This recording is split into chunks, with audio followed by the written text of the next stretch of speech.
saying nothing. No. Deny. Oh shit.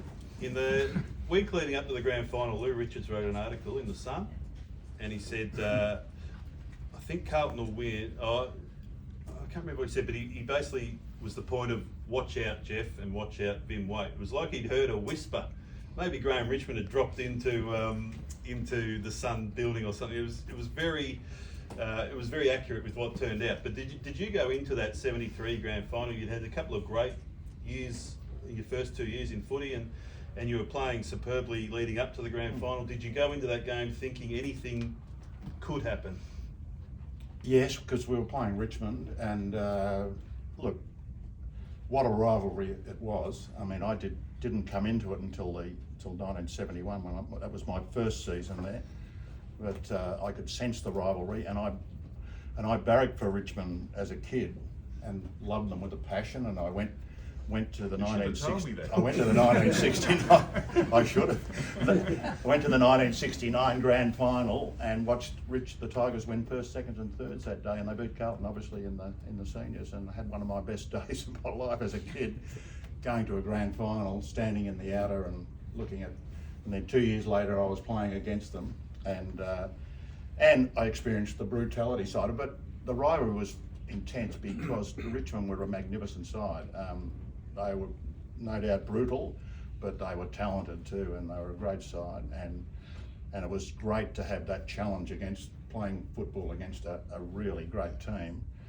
And in the lead up to 73, my form was good, but you never take grand finals for granted, and certainly we had the leadership around there to keep us, pretty much on focus. But you were always there's always going into a grand final against a great team. You're always going to be a bit vulnerable. So, but I wasn't expected to not be able to play after half time. I was hoping I was finish up the game. Is there? Thanks for doing this, mate. By the way, there's no other surprises. Don't worry. Oh no, it's not a surprise. I mean, the reality is, because I've done all the other stuff in footy, when I look back at it, I think, how did you do that? I mean, it's not reasonable. It's not something that should happen in footy. But I think we all know in that time it was different. We were, and again, I've sort of forgiven myself by, being rational about it. I thought that's what I had to do. I thought that's what I was so ridiculously committed to Richmond. Win at all costs. We got to win. We can't not win. And part of it is, okay, what can you do about that? I mean, Jeff's a lot better player than I am, in a sense, in terms of talent, and I could probably kick a torp as far as he did, but that's about it. And I sort of like convinced myself, and it wasn't, I don't ever believe it was personal. It wasn't personal, it wasn't nasty. I never played angry, but I thought, shit, what I've got to do is impose on the other team. And again, I was influenced a bit by the Ricky McLeans and the Robbie McGee's and all that sort of the life that we felt that that's what we could do. And it was really just taking the risk of what's the next step? How do you play just outside? How do you get the edge? And the edge was, if you looked at what I did, it looks pretty ugly, and but it wasn't turning around and punching someone in the nose like you might in a bar or whatever. It was just impose yourself on them, and it was probably awful when you look at it. But I remember my youngest son, he's watching the sensational 70s when he's 5 or 6 years old, years ago, and he's looking at this and his eyes are just getting big. He says, "Dad, is that you?" Because that's not what I am or what I was, but that's what I was as a player, and I felt I had to be. And again, you think I'm justifying my bad behaviour by saying that I was committed to all this other stuff, but that's the way it was. And particularly with this book and the book that Anson Cameron wrote about me, I had to think back to what the hell I was thinking at the time. And I was extremely close to all my teammates and extremely committed to the crazy Richmond Footy Club, so that's what I thought I had to do. I can consciously remember when we played St Kilda one day and Big Carl's running around punching the shit out of our blokes. And I remember consciously thinking, I looked around the ground and thought, there's no one else to do anything about this. I have to do something about it. And if we all played against Carl, that was a bit of a risk. He's a bloody mad bastard and bow. But I had to do something. So I ran up and, it's all on TV. belted the shit out of him and landed on his head and did a few other things. My teammates were that pleased that I did it because he'd been reported for whacking Butchie Edwards. He'd already had a blow with Jimmy Jess and punched him in the nose or whatever, and they felt that I had to do it. And when you look back at it, it's not reasonable. But at the time, that's what I felt we had to do. And I'm lucky that I'll be able to be in footy after that and probably be seen to be a reasonably decent. Well, that's my opinion. Let's not go too far.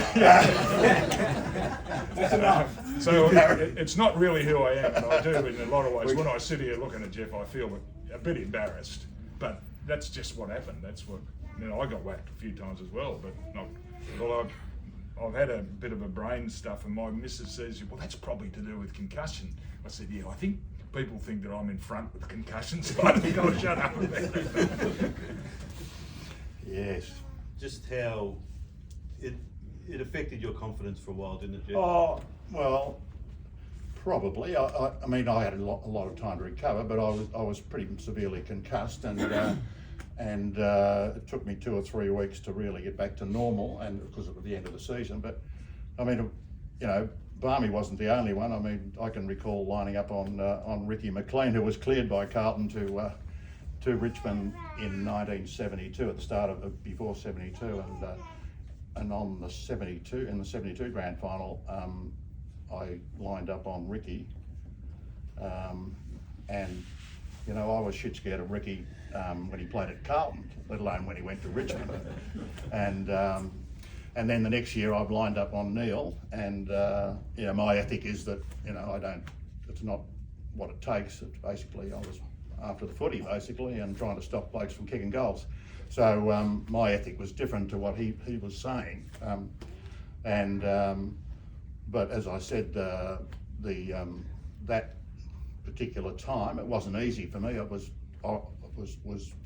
horrible not to be able to finish the game, and from my perspective and from the team's perspective, and so with Barmy, I mean, I want to say that whilst I've got very little respect for what he did on the field, what he's done off the field over his whole career has been very impressive. So that's where and football is football, and there was a lot of that going on at that stage. So you learn to live with it and you move on with it, and Barmy and I will shake our hands basically when we finish here.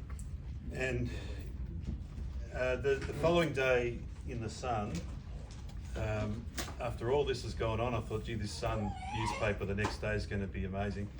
The front cover is this lovely, long-haired, young 21-year-old bloke with his fiancée, and there couldn't be the cuter, butter had melt in their mouth, and it's Neil Balme and his fiancée the day after the most brutal game ever. I thought, there's no way Southby or Nichols has bought that paper that week. What was the fallout for you? Was there any?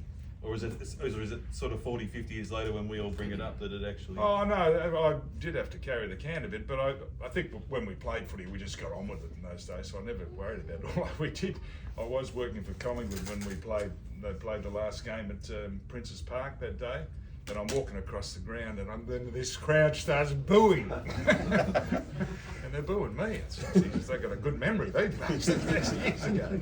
So I gave them a wave, which didn't help. Yeah, just Ian Robertson was the umpire. He's the only person in Australia who didn't see the incident. He was blind. I interviewed him, and he said he saw Jeff go down, but he didn't actually see the connection.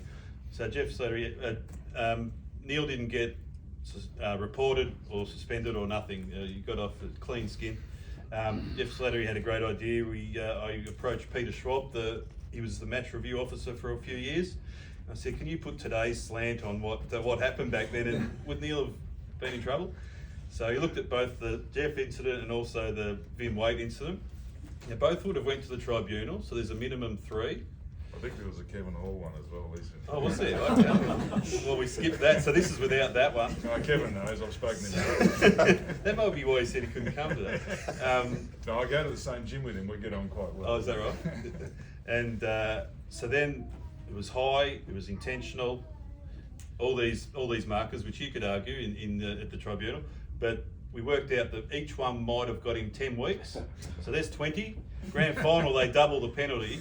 So he might have missed 2 seasons for what he did. I can remember doing There's no doubt about it. I remember doing a Have you sports lunch. ever thought about death row? Well, I remember that time Barry and I did a sports lunch, I think, was it? About, I don't know, 10, 15 years ago, I think it was. And someone asked the question about, what do you think of Barmy's incident at the time, and how would she be treated today? So there was video on the day. Neil would still be in death row. On death row. I would be. Thank you very much, both of you, for coming up. I appreciate it. And can we get another handshake?